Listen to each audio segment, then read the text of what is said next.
mundo nasce na vida com um certo talento, uma certa propensão para fazer alguma coisa na vida muito bem.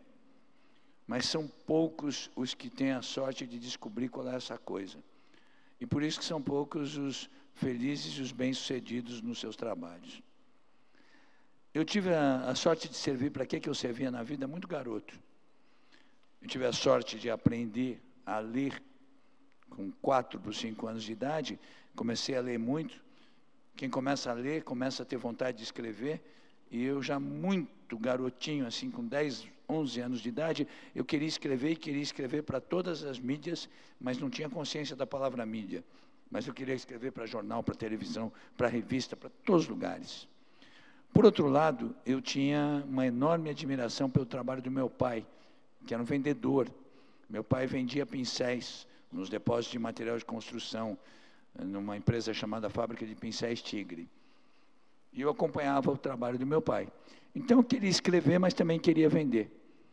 E aí, adolescente, assim, com 13 anos de idade, eu percebi que o lugar onde se misturava a ideia de vender com escrever, escrever vendendo, ou vender escrevendo, era a publicidade. Naquele momento, no início da minha adolescência, a publicidade no Brasil estava começando a se profissionalizar muito bem. E eu percebi isso. E eu falei, puxa, eu quero ser um criador de propaganda.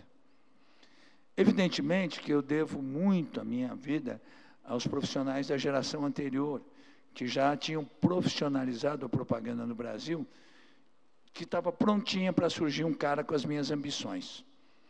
Aí, quando eu estava com 17 anos de idade, eu prestei um monte de vestibulares. Eu nunca fui muito bom aluno, mas como eu lia muito, eu entrei em todos.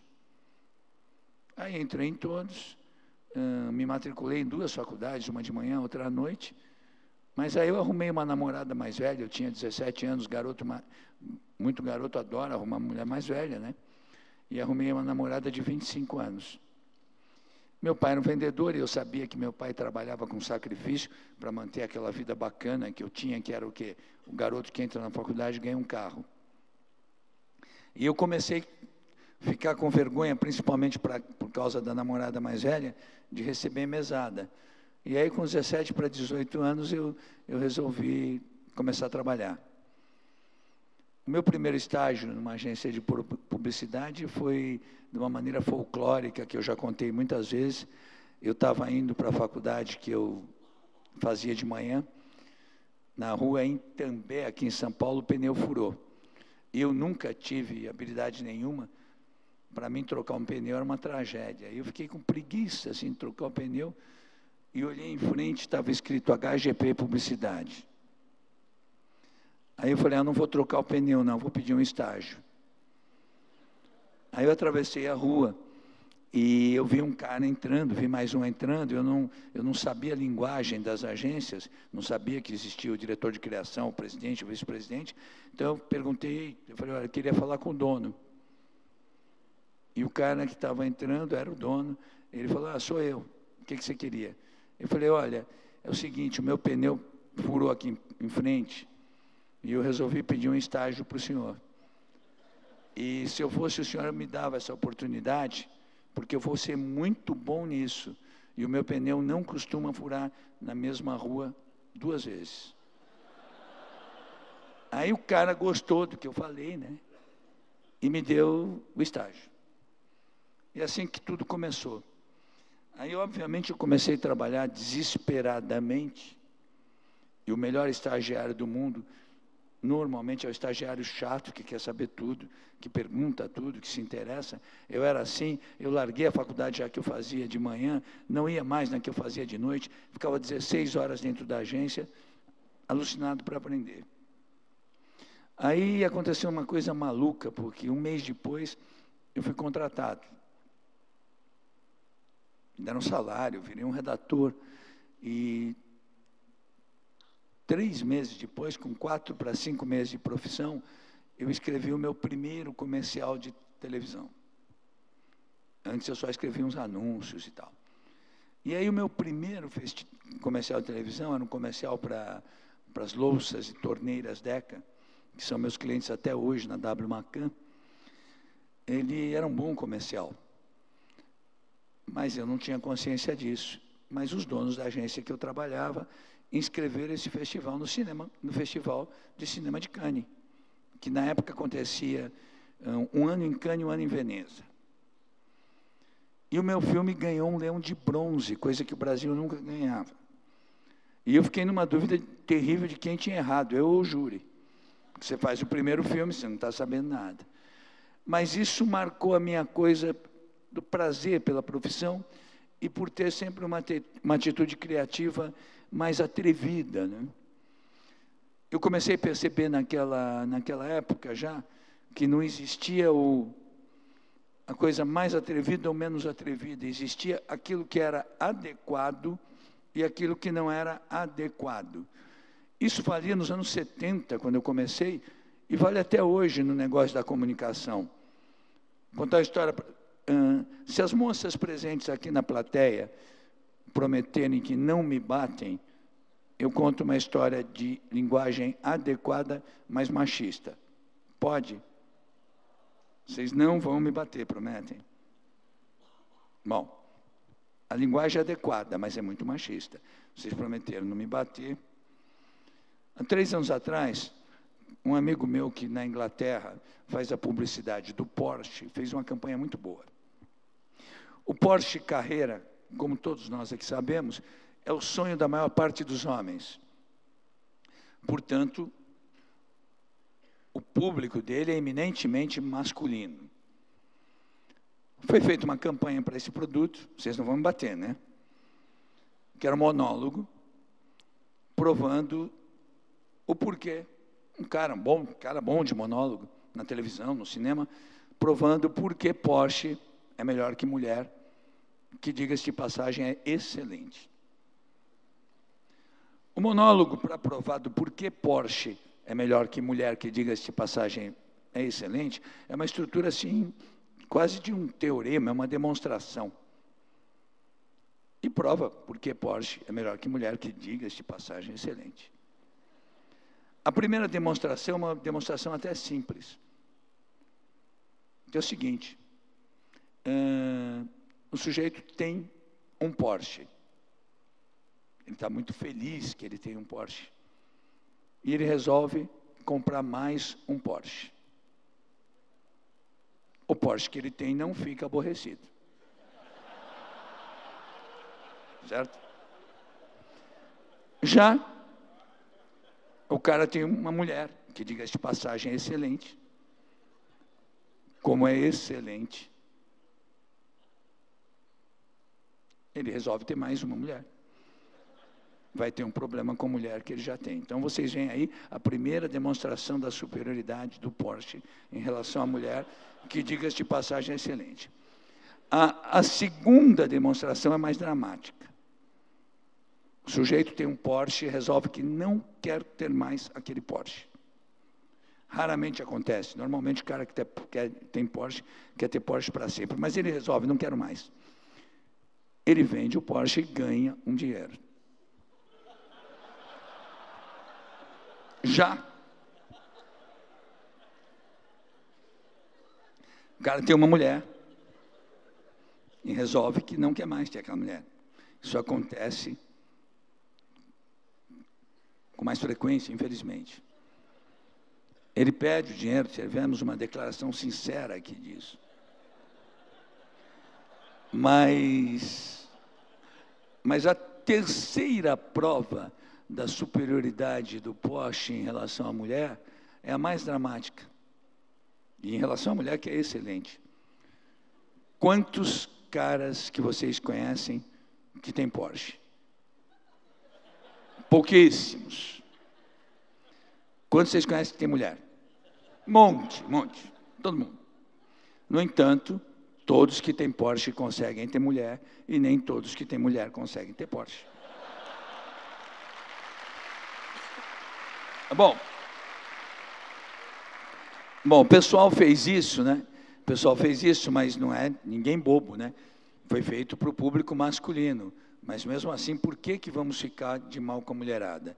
Então, paralelamente a isso, nas revistas femininas mais bonitas, eles colocaram um anúncio do Porsche Cabriolet, o conversível, com uma mulher linda dirigindo o carro, os cabelos esvoaçantes, e o título do anúncio era um homem interessante, inteligente, te dá de presente um secador de cabelos como esse.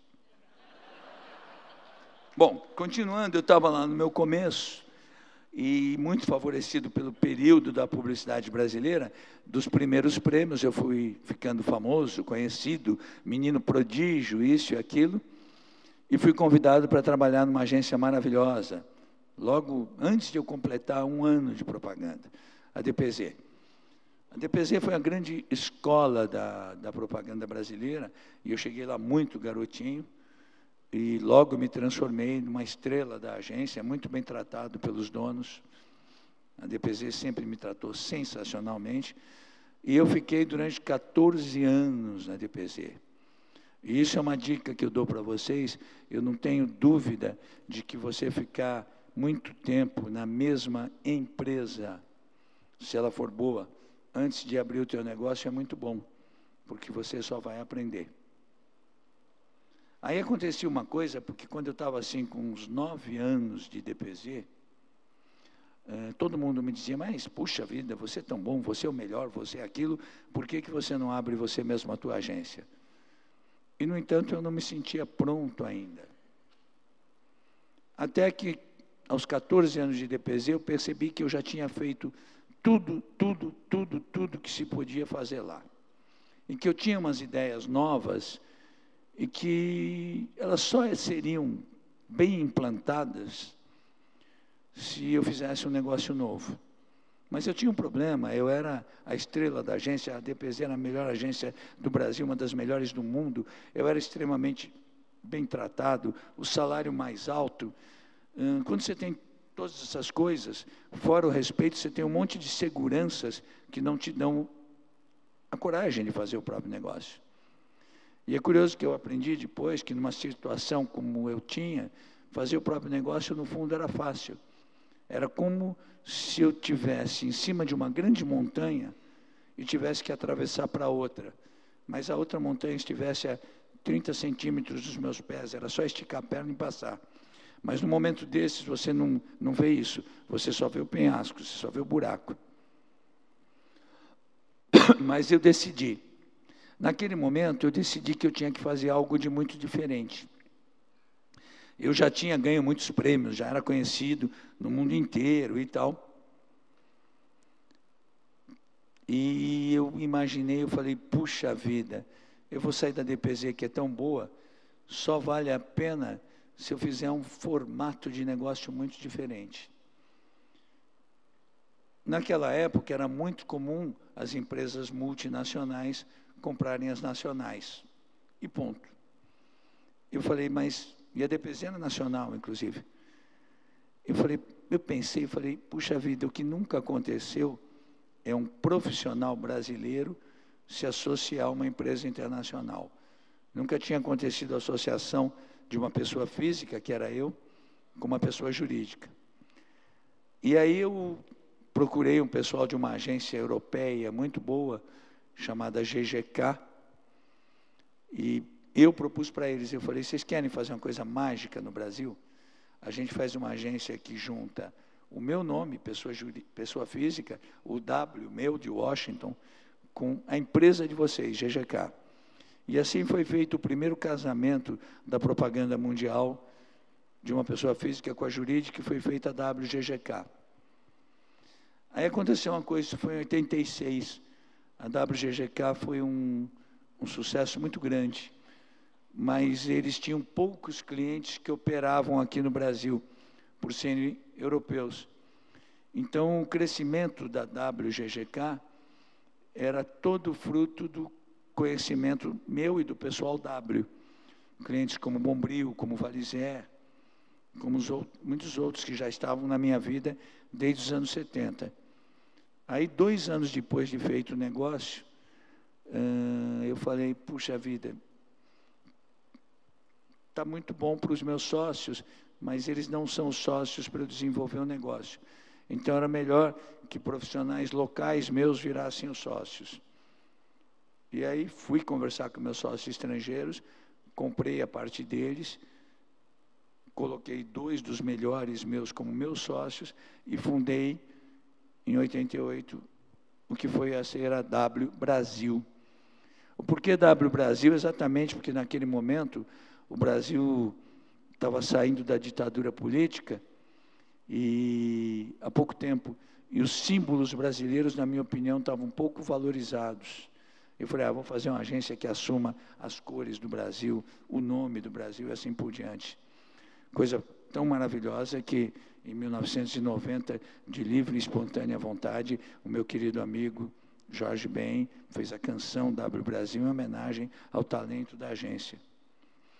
E assim foi indo a minha vida, sempre buscando de me cercar de profissionais muito bons e tendo um truque que também eu recomendo a todos vocês, se vocês forem empreender.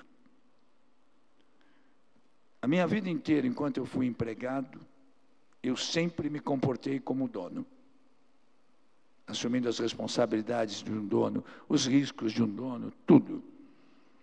No dia que eu montei a minha primeira agência, que foi a WGGK, que eu virei dono, eu passei a me comportar como empregado, com a humildade do profissional que está aprendendo, com a delicadeza de quem ainda quer quase paparicar alguém, assim por diante.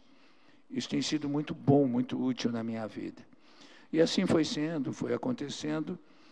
E aí, resumindo para vocês, no ano de 2009, vocês imaginam, eu comecei muito jovem nesse negócio, né? Eu já fui menino prodígio da propaganda, vou terminar velhinho retardado, no ritmo que está. Mas, depois de terem feito muitas coisas na vida, eu comecei em 2004, eu fui pai de um casal de gêmeos,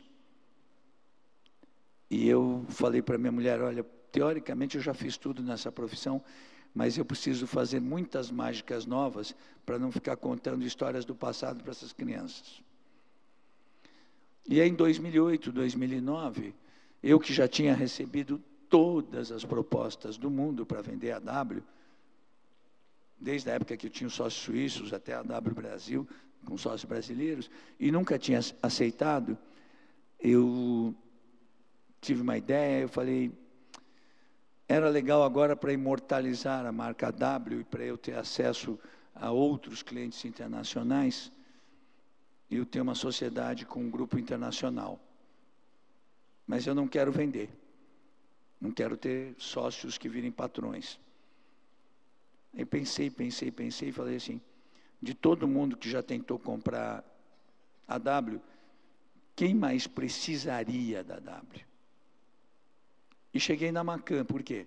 A Macan era mais tradicional, agência brasileira, muito sólida, com uma reputação fantástica, mas precisando de uma cor brasileira, local, do charme criativo da W. Aí eu estava em Nova York, fui jantar com uns amigos meus da Macan, falei, olha, eu tenho uma ideia espetacular, mas vocês não teriam coragem de fazer. Falei, o que é? Eu falei, a gente pode fundir a W com a Macan. E eu não quero dinheiro, eu quero fazer uma fusão, pura e simplesmente. Tocando tudo por igual. Só que tem que botar W Macan, o W na frente do nome de vocês. A Macan, naquele ano, estava prestes a fazer 75 anos de Brasil. Imagina a loucura que era fazer isso. Mas começou a se desenrolar, acabamos fazendo, e fizemos a fusão no dia 1º de maio de 2010. Eu elegi o 1º de maio exatamente por ser dia do trabalho, por causa dessa simbologia. Apesar de que nesse dia a gente, na verdade, fez uma feijoada em São Paulo e no Rio, eu fui nas duas, para o pessoal do nosso escritório. De lá para cá, a W Macan, nesses 4 anos e pouco, tem cumprido tudo que a gente se propôs por manter uma ideologia que é a ideologia inicial. Então, a gente continua trabalhando só para a iniciativa privada, a gente não faz campanhas de candidatos políticos, eu nunca fiz na minha vida, nem de empresas do governo, por coerência. Na iniciativa privada, a gente é perfeccionista. A gente já deve terminar este ano como o terceiro faturamento do Brasil, o que é muito para quem só faz iniciativa privada. Somos a primeira do Rio de Janeiro, uma das maiores no digital, mas o melhor disso é que a gente tem gente muito feliz. A minha filosofia na empresa é que todo mundo tenha consciência de que é melhor ser coautor de muita coisa importante do que autor solitário de algo medíocre. Eu bato muito na regra de que a empresa tem que estar excitada, que é melhor trabalhar sob tesão do que sob tensão. E por isso mesmo nossos resultados são maravilhosos, são sensacionais. Nos meus sócios norte-americanos, a gente é considerado a melhor agência do mundo. E bem possivelmente por isso até o pessoal do Clio resolveu que é um prêmio para velhinhos, mas eu sou o mais novo que já ganhou até hoje, é um conselho. Me fazer essa homenagem. Para terminar, uma outra coisa que eu posso dizer para vocês como um palpite, não é nenhum conselho,